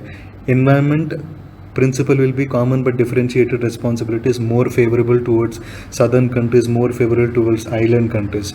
Nuclear proliferation, India wants a nuclear weapon free world. Democracy and human rights, not of the Western order, democracies, democratic systems and human rights based on indigenous systems. So this is the vision of India. And finally, talk about India's ocean security architecture, talking about giving some hints of India's 7-point vision statement. So this is the overall vision of India with respect to the new world order it is speaking about. So finally, what you are going to conclude in part 3, this you have given the framework in part 2, what it should look like. Now talk about in the conclusion what will be the governing principles. What will be the governing principles of the vision of new world order? The governing principles will be Panchsheel principles, pluralism, cosmopolitanism, and it will also be multiculturalism. So when you are saying pluralism, multiculturalism, what you are trying to say is pluralism at country level. When you say country level, that is every country should respect multicultural tendencies. It should be plural and multicultural at the international level also. Every country should respect every other country. Every institution should be multiculturally represented. And more importantly, what I said is cosmopolitanism. When I say cosmopolitanism, what I'm trying to say is India's vision of globalization. India wants a globalization which is more human, which is more in the favor of developing countries, which aspires for a better world. So this is, and India wants to play a key role in all these ideological principles, is what you're ending through. So this is the format you're using. The answer is not difficult to write or to visual, but the format you are creating, where you have an outline, you're not missing any point, that is how you are getting more marks. Now, if in this case, you can also create a flowchart wherein you're talking about vision of new world order or components of vision of new world order. Draw a triangle or a flowchart where you talk about components, give a diagrammatic representation of the components, then start explaining one after the other. It will look good. Next is next question is critically examine India's position on South China Sea dispute. This is the fourth question on Indian Ocean. This is related to two topics, part B. First is India's Look-East policy and India's relations with China, that is one of the global centers of power. Now in this, it is asking what examine India's position, how well it is or how good it is, etc. So first you have to talk about South China Sea dispute. First is South China Sea, its importance and dispute and recent developments. So South China Sea, it is a region adjoining China and other countries, particularly Philippines, etc. So this is it is a dispute among these countries because China says that 9-dash line is the line which demarcates it, and the entire region within 9-dash line is belongs to China. And importance is trade routes, and also it is important in terms of minerals and also strategic position of it. So these are the importance. But dispute, so China has been following an aggressive foreign policy there, as rather than saying aggressive, assertive foreign policy, because it has started a soft way, or it is trying to nibble at the territory slowly by activities like fishing activities and developing some projects here and there. No, it is not purely military assertions. It is approaching in a softer fashion. This is how China tries to acquire any particular territory. This is called the cabbage strategy. Cabbage strategy refers to acquiring a territory slowly, nibbling at them slowly without the world noticing it. Once it reaches that particular area, it will start claiming as its own area by building legal arguments, by building physical, infrastructure there at that particular place. So this is what is doing as South China Sea. Philippines took the issue to ICJ, and ICJ has an agreement with Permanent Court of Arbitration. So there was a tribunal established under PCA. So PCA tribunal gave the decision. It gave the ruling in favor of Philippines, and Philippines, but China did not. China, despite being a party to China being a party to UNCLOS. It took it to UNCLOS, not ICJ. So when it is taken to UNCLOS, UNCLOS has a treaty with PCA, and UNCLOS, that tribunal gives a ruling. And despite being a party, China is a party to UNCLOS. China does not does not respect the judgment. So it is in this context that was the question now. So you are writing what is SCS, its importance, dispute, and recent developments I have given. Now, part 2, what is India's position? India's position with respect to that is India wants a open access to seas. So 7-point vision statement which I had given at the Shangri dialogue in earlier answers, that is India's position today. And India wants every country to respect multilateral rules and multilateral institutions. India wants to solve the disputes according to the rulings given by UNCLOS, according to the ruling given by PCA. This is India's position. And at the same time, India is also trying to assure security. This is India's position. And also India is trying to do certain other things along with talking about policy aspects, international institutions, those initiatives which is taking in East Asia, India ASEAN Blue Economy initiatives, Quad, Indo-Pacific Command, etc. All those are responses to South China Sea. So here in this part, whatever I have discussed in Indian Ocean, those things you are writing, but you're restricting only to East Asia. So only those points you're talking about. You're not talking about Asia-Africa growth corridor, etc.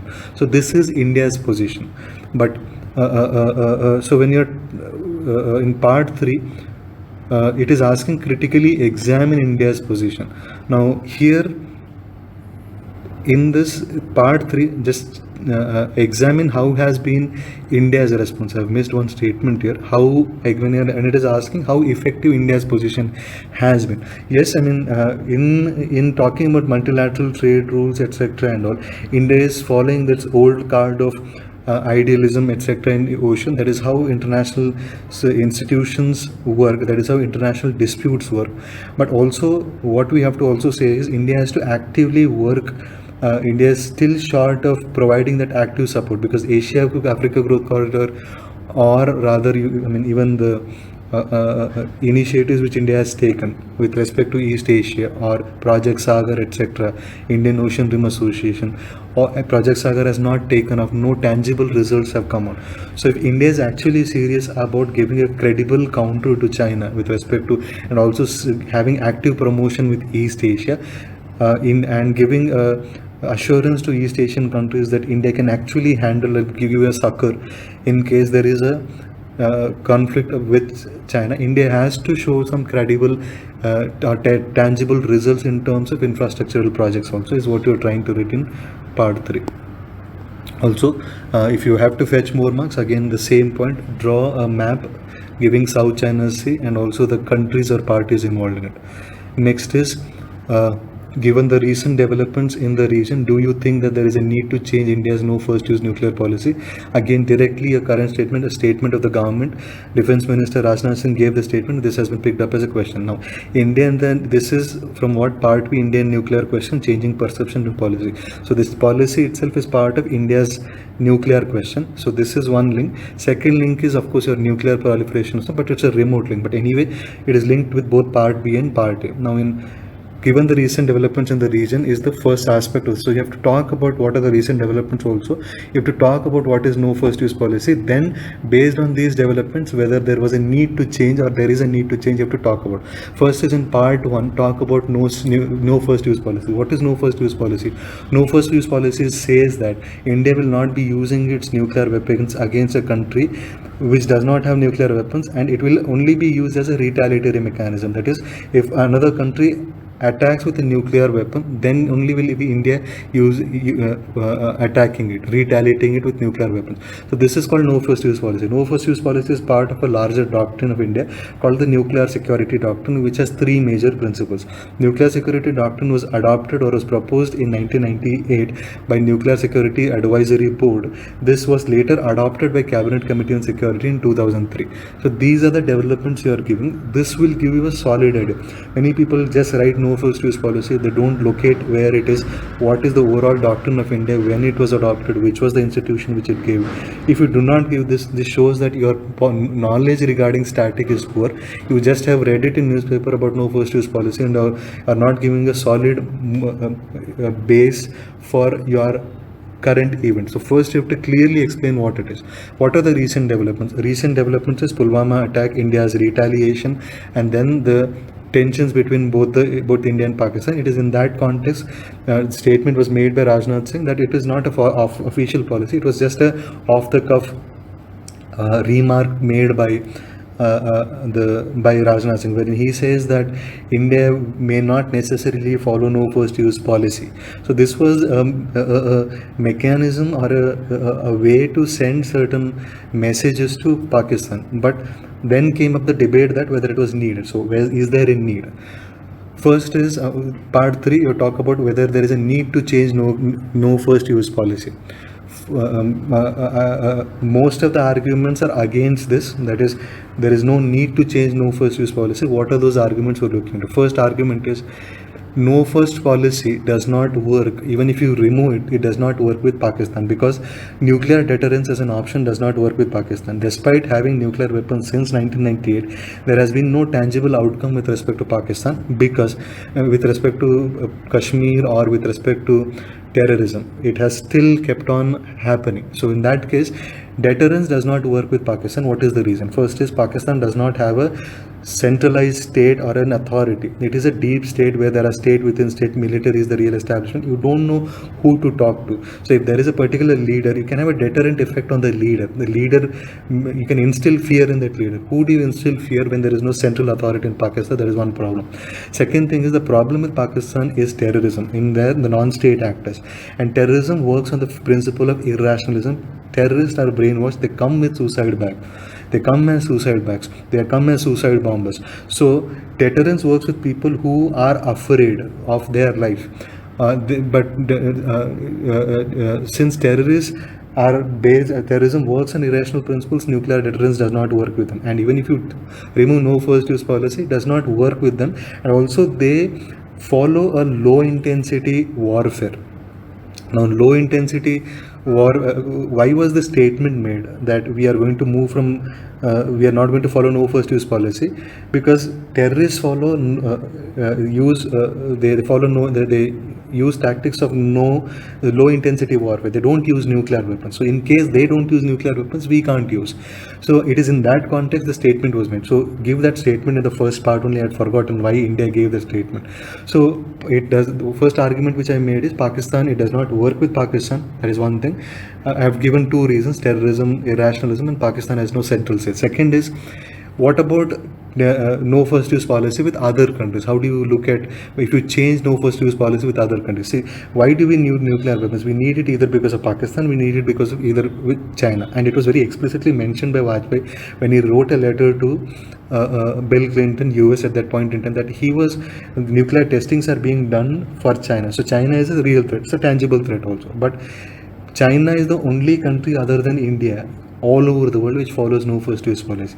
So since it is following no first use policy, we also have to follow no first use policy, precisely because if we don't follow no first use, even if you withdraw no first use policy, it has no specific result, because China already follows no first use policy. Had China not followed no first use policy, in that case India's deterrence value would have reduced. India should have had to go for withdrawing from no first use policy. So there is no need for this.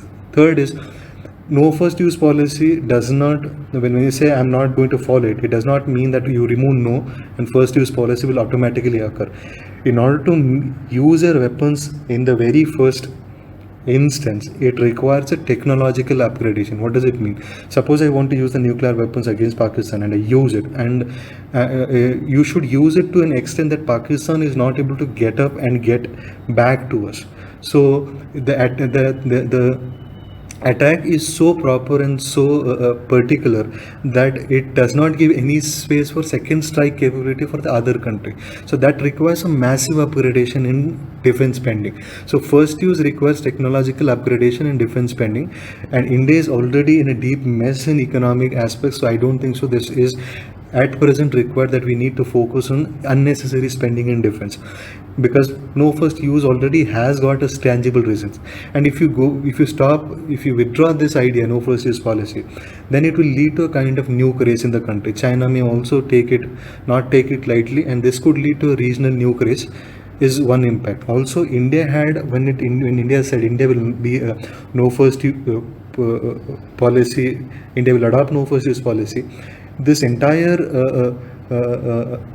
idea was a kind of diplomatic initiative by Vajpayee government. So India said that we are powerful, but we are also responsibly powerful, in the sense we will not be using it other countries. So this made India a responsible nuclear power. Hence India built a huge diplomatic capital. What do you understand by diplomatic capital? Despite India having nuclear weapons, it was US which came to India under Manmohan Singh government. We clinched an agreement. We have agreements with almost all nuclear powered countries for supply of uranium. In that case, we have built a diplomatic capital despite being a nuclear power. So this has got certain kind of diplomatic capital for us. In case we say that we are not going to follow no first use policy officially, then all this capital which has built over years, it may be taken away overnight. So nuclear commerce may get hindered. Already functioning nuclear reactors, they may be halted. So what India should do in this context? India's sending feelers to Pakistan saying that we don't follow is fine. That those kinds of statements are all fine. Those are rhetorics of politics. Those could work. But India should not move away from no first use policy, because it has got tangible results. And with respect to Pakistan, we know Pakistan. So the issue here is with respect to Pakistan. What should we do with respect to Pakistan? There is only one mechanism to work with Pakistan, because because we have fought so many wars, nothing has tangible outcome has come up. Pakistan is a country which has come crumbling under its own weight today. All we have to do is, if there is somebody to talk, we should talk. Other than that, have strict policies at the border. Have strong policies with protecting the borders of India. And whenever if Pakistan is interested in a talk, etc., go for a talk. Else, secure our borders is what you're going to write at the end.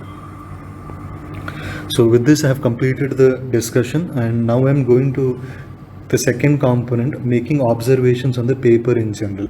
So first observation which I'm making is 90% of the questions were current inspired.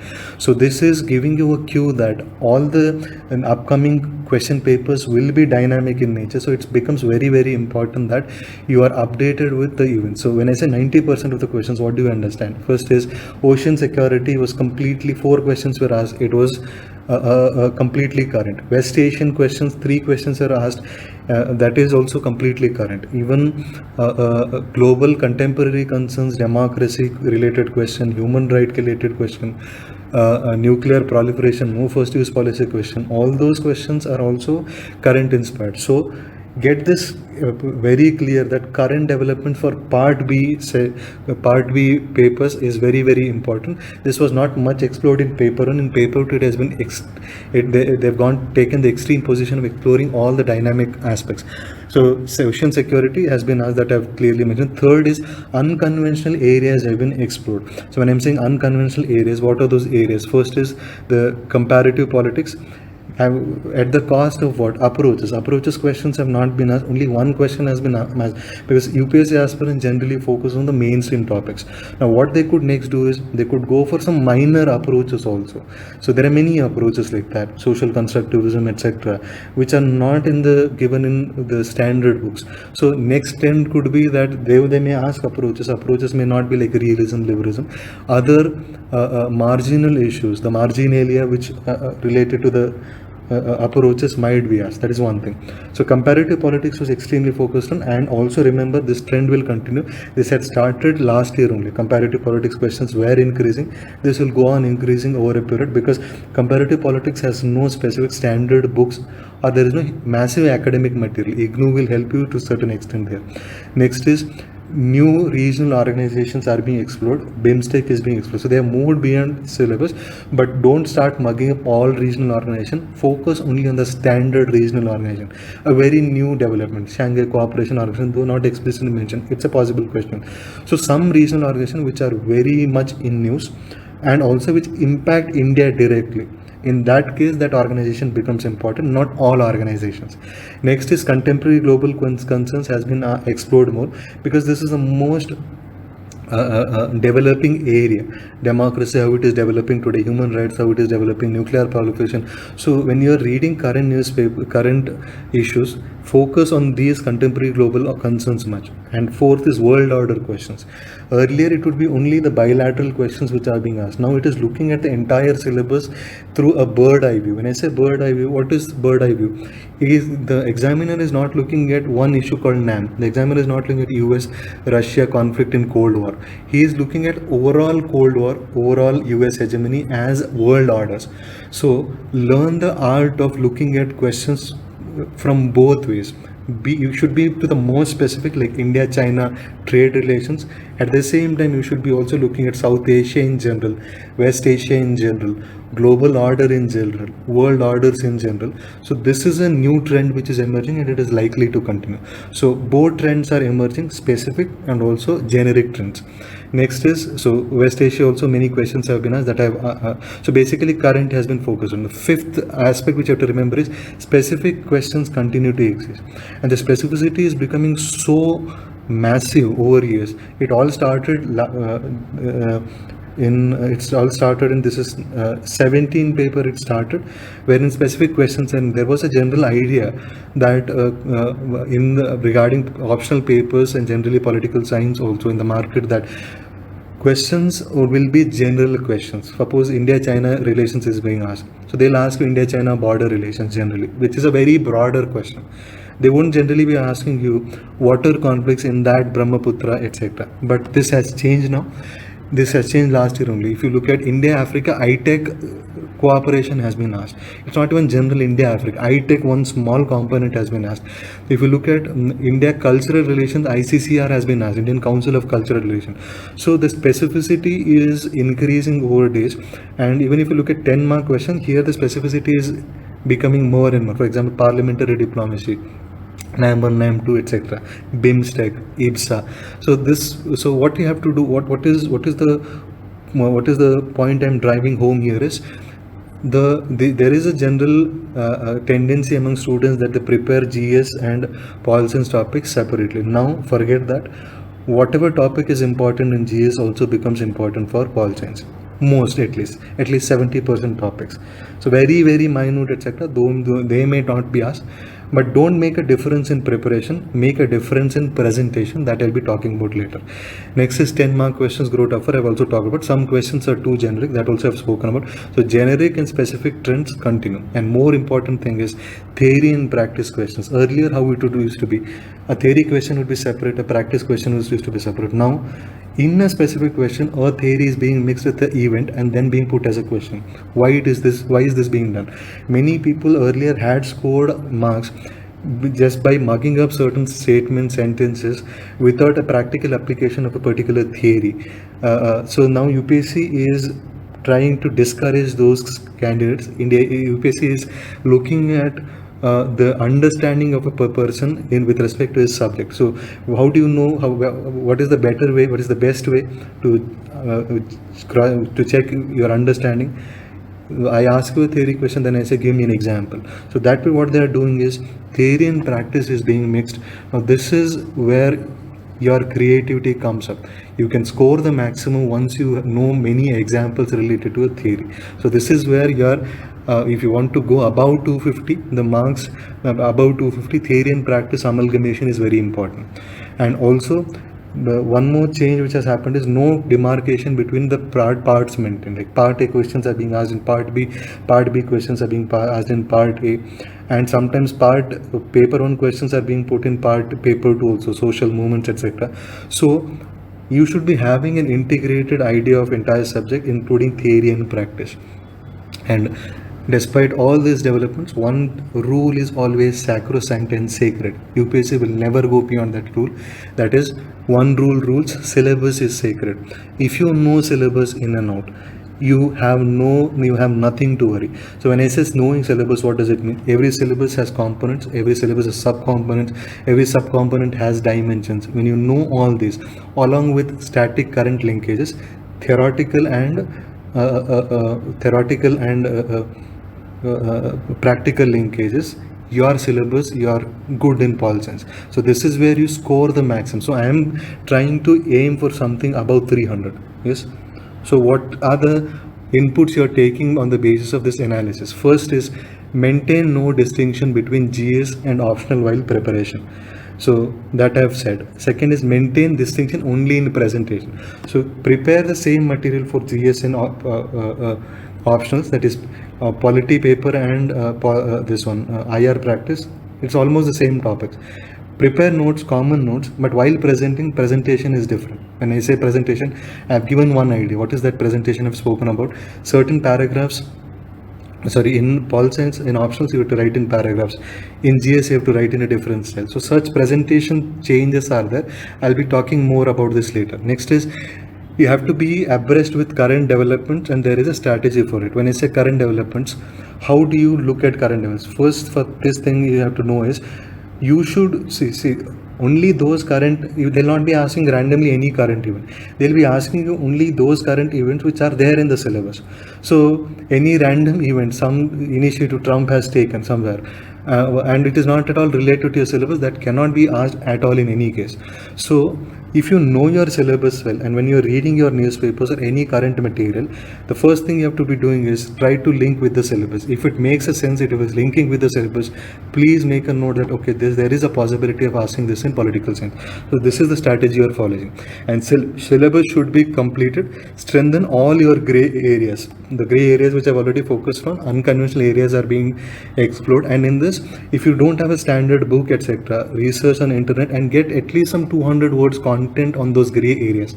Mainstream areas, realism, etc., all everybody has it. But with respect to gray areas, if someone doesn't have, just research on internet, get that particular some 200 words content, so that in case any unconventional question come up, then you have to you can easily answer. So strengthen your theory and practice linkages.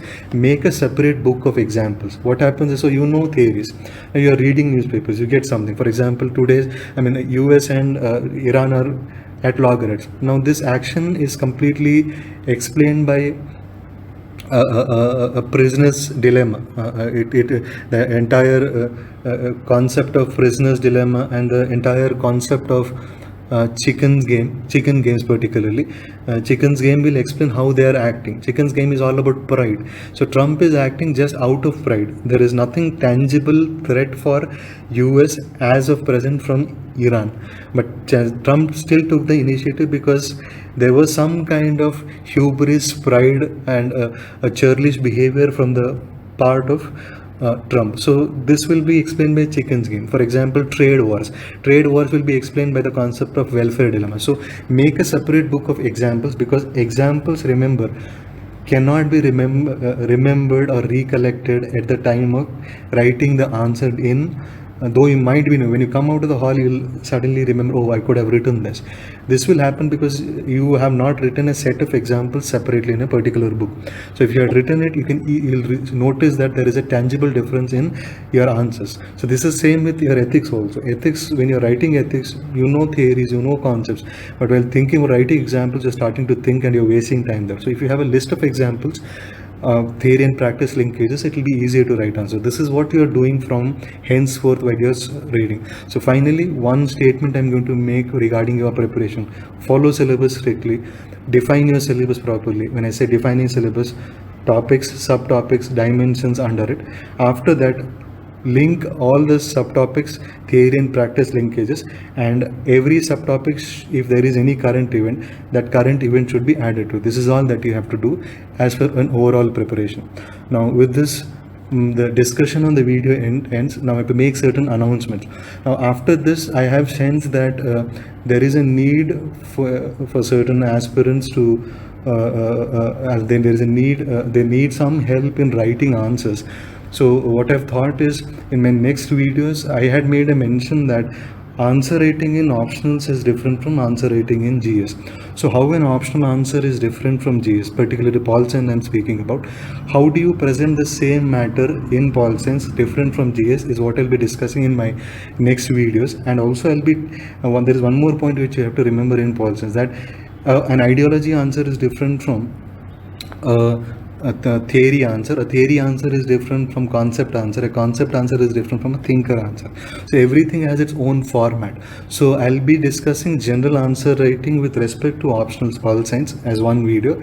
After that also I'll be discussing specifically, taking up 2-3 examples of each idea, ideologies, concept, etc., and then doing another video on that, so that it will give a clarity. So once you watch those videos, you'll understand what I did in these videos, that is paper 1 and paper 2, how I use the same ideas in presenting my answers in parts. So that will help you in writing your answers better. Also, some brief announcements I have to make. One is, we are launching our course, the central course, the foundational course for GS in July this year, 2020. This is a course for those people who want to appear for exam in 2021. It is actually, the entire program runs for a year. It starts in July and it runs till your prelims. So it will be covering all your portions from prelims, and all the topics of prelims and mains in detail. Every word of your syllabus will be covered. So basically it has 3 components: instruction, assessment, and guidance. The name of the program is Instruction, Assessment, Guidance Based Mains cum Prelims Program. So instruction basically refers to 600 plus hours of classes, wherein all topics will be covered. You'll be given handouts along with dictations in the class. And assessment is the test which you'll be having on a daily basis. Tests on a daily basis will be both subjective and objective, and also you'll be having regular tests of prelims and mains weekly and fortnightly as well. And guidance is the personalized guidance. In any kind of course will work well if your guidance is personalized. Every person is unique. They'll be having their own strategy related issues. They'll be having their own issues related to preparation. So for that, you have to meet the teacher personally. So there is a technology mediated appointment system. You can meet the teacher at the designated time and get your doubts solved, because we feel that every person is unique. We believe that every person is unique and solutions have to be unique to them. For more details of the course, you can look at the description. There is a link given, and also the registrations for the course are also open. The registration link also has been given in the description. You can also visit our website www.manifesties.com. There the registration link has also been given. And also, I had got some queries regarding my course also, political science course. The political science course will start immediately after your foundation course. So if it starts in July, so immediately a week or so after that, my political science course also will be starting. The registration link for political science course also I have given in the description, and more details regarding this, the timetable schedule, I'll be the schedule I'll be giving it in a few more days. So as for at present, I've opened the registration link. You can register there. Thank you for watching this video. Hope you liked it. Thank you once again. Have a great day.